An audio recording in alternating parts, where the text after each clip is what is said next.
రాష్ట్రంలో ఉన్నటువంటి గ్రంథాలయాల పోస్టులకు సంబంధించిన నోటిఫికేషన్ మీరు ఒక లెటర్ ఇవ్వండి లిఖితపూర్వకంగా. దాన్ని Telangana state public service commission vacancy post cadre strength వారీగా ఏ పోస్టులు ఏ క్యాడర్కి సంబంధించి ఖాళీ ఉన్నాయో వాటి వివరాలన్నీ ఇచ్చినట్టయితే తప్పకుండా ప్రభుత్వ తరఫున జాబ్ క్యాలెండర్లో పెట్టించే విధంగా చర్యలు తీసుకుంటాం గౌరవ ముఖ్యమంత్రి గారి ద్వారా అనే మాట మనం చేస్తూ,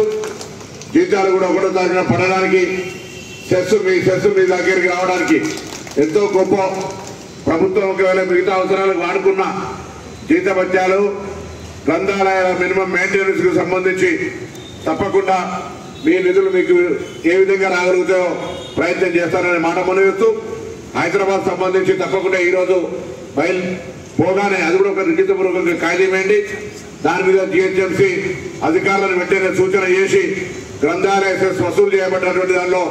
ఇమ్మీడియట్ గా వాళ్ళ అవసరాలకు ఎంతో కొంత కేటాయించమని చెప్పే మాట కూడా చెప్తాననే మాట ఈ సందర్భంగా మనం చేస్తాను.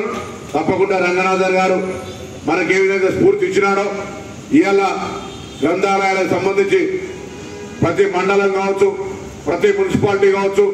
లేదా విద్యా కేంద్రాలైనటువంటి కొన్ని ప్రాంతాల్లో అదనంగా ఈ గ్రంథాలయాలు ఏర్పాటు చేసి మారుతున్న కాలానికి అనుగుణంగా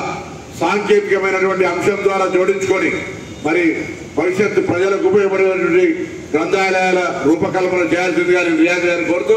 ప్రభుత్వం సానుకూలంగా ఉంటుంది. విద్య, వైద్యము, వ్యవసాయానికి సంబంధించిన దాంతో ఉపాధి అవకాశాలు మెరుగుపరిచేటువంటి ఆలోచనతో ఈ ప్రభుత్వం ముందుకు పోతా ఉంది. కాబట్టి తప్పకుండా గ్రంథాలయాలు దానికి వేదిక కావాలని కోరుకుంటూ, తప్పకుండా ఈ రోజు గ్రంథాలయ పాలకుల దినోత్సవం సందర్భంగా గ్రంథాలయాలు మన భవిష్యత్తు ఉనికికి గత చరిత్రను అందించేటువంటి ఒక పెద్ద కేంద్రాలుగా ఎప్పుడు కానీ చరిత్రలో ఈ రోజు ఈ కార్యక్రమం భవిష్యత్ తరానికి తెలవాలంటే గ్రంథాలయము దానికి సంబంధించిన ఒక చరిత్ర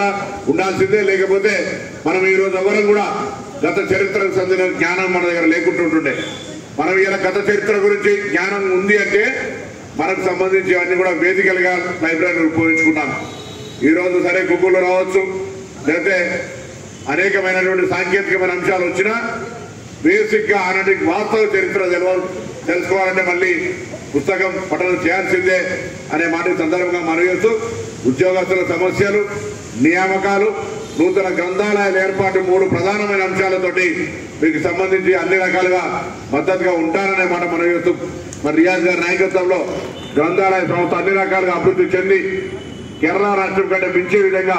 తెలంగాణ గ్రంథాలయ లోపల ముందుండాలని నేను ఆకాంక్ష